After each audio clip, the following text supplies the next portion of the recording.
நம்ம பண்ண போறது கறியை வந்து வறுத்து எடுக்கணுங்க. சாப்பாடு ஓரளவு வந்துருக்குங்க.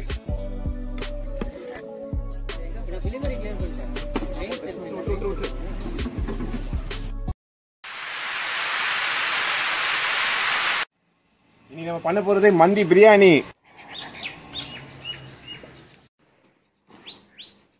கறியை மஞ்சத்தூள் போட்டு கழுவிக்க வேண்டியதாங்க.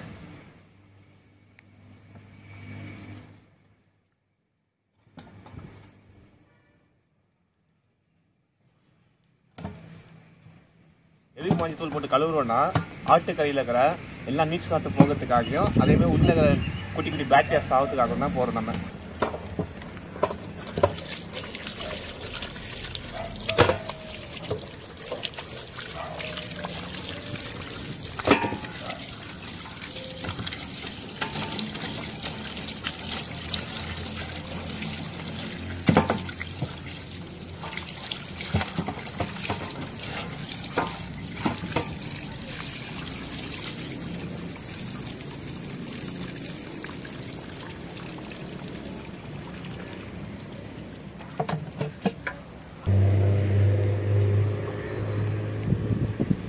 மசாலா வறுக்க வேண்டியதான். அதுக்கு சட்டி. மந்திக்கு மசாலாக்கு பட்டை, கிராம்பு, ஏலக்காய், தனியா, சீரகம், காஞ்ச எலுமிச்சப்பழம், அதே மாதிரி வந்துட்டு மிளகு எல்லாத்தையும் வறுத்து எடுத்துக்க வேண்டியதான்.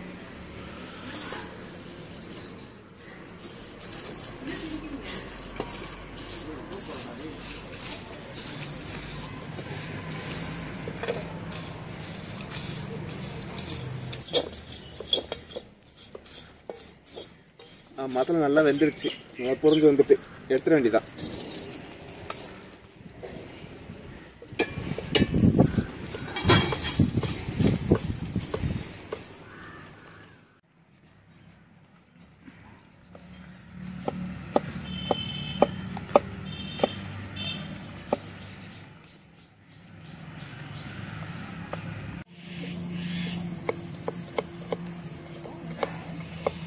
மந்தி வெங்காயத்தை குட்டி குட்டியே வெட்டிக்க வேண்டியதான்.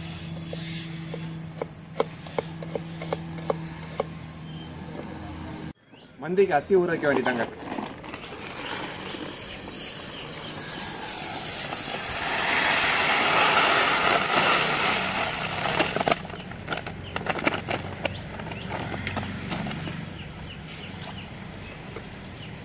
அரிசி ஊற வச்சாதான் நல்லா மந்தி வெந்து வரும்.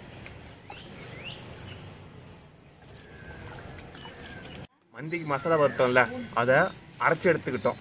அது கூட பட்டர் சேர்த்துக்க வேண்டியதான். எதுக்கு பட்டர் சேர்த்தோம்னா மசாலா நல்லா மிக்ஸ் பண்ணி கறியோட கலக்கணும். அதுக்காக தான் பட்டர் சேர்த்துருக்குது.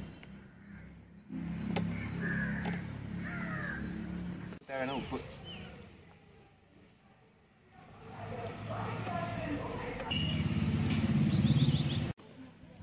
மந்தி மசாலாவை கறியோடு சேர்த்துக்க வேண்டியதாங்க.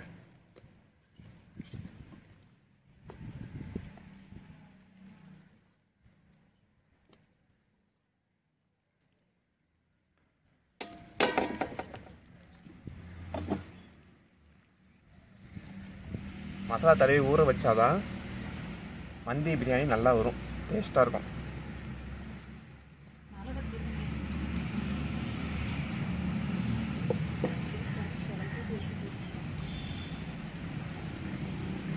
மந்தி பிரியாணி பண்ண சட்டி. மந்தி பிரியாணிக்கு எண்ணெய்,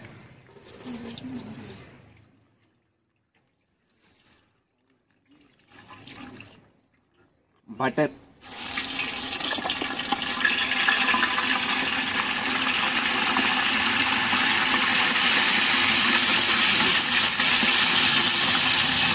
மந்தி பிரியாணிக்கு வெங்காயம், கொஞ்சம் பச்சை மிளகாய், கொஞ்சமா தக்காளி.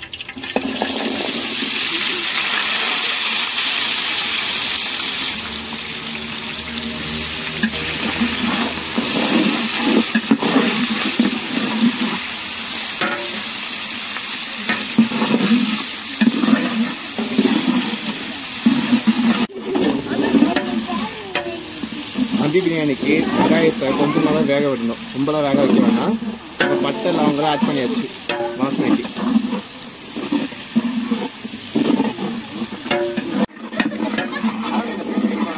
பிரியாணிக்கு தேவையான அளவு உப்பு,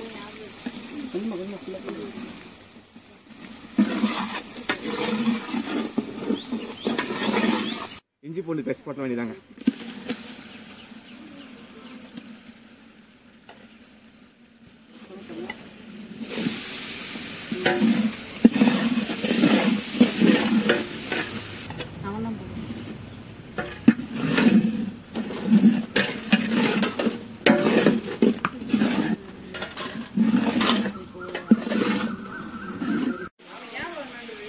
கொத்தமல்லி புதினா போட வேண்டியதாங்க.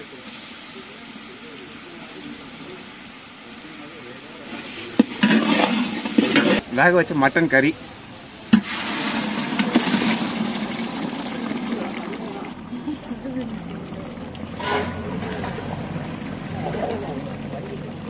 கறியை வந்து வறுத்து எடுக்கணுங்க, அப்பதான் டேஸ்டா இருக்கும் மந்தி பிரியாணி மாதிரி.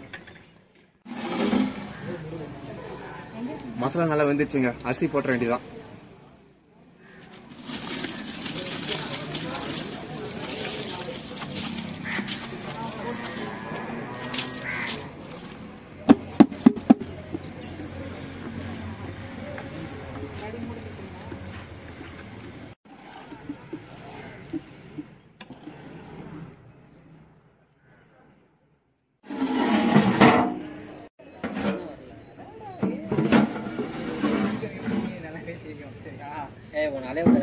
ஸ்மோக் போட வேண்டியதாங்க.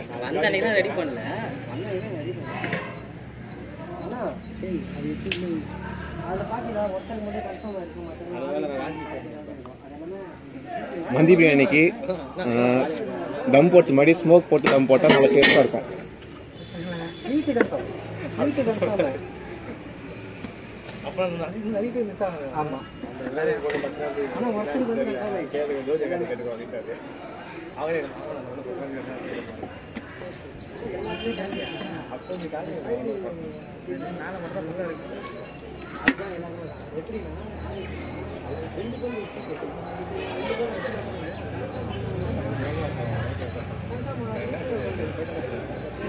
தக்காளி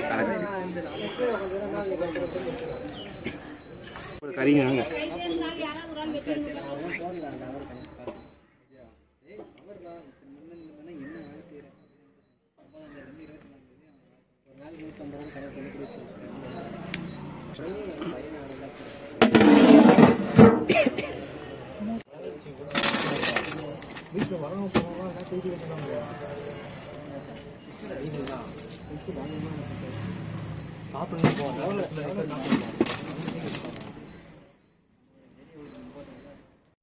வெளிமரி கிளியர் பண்ணிட்டேன்.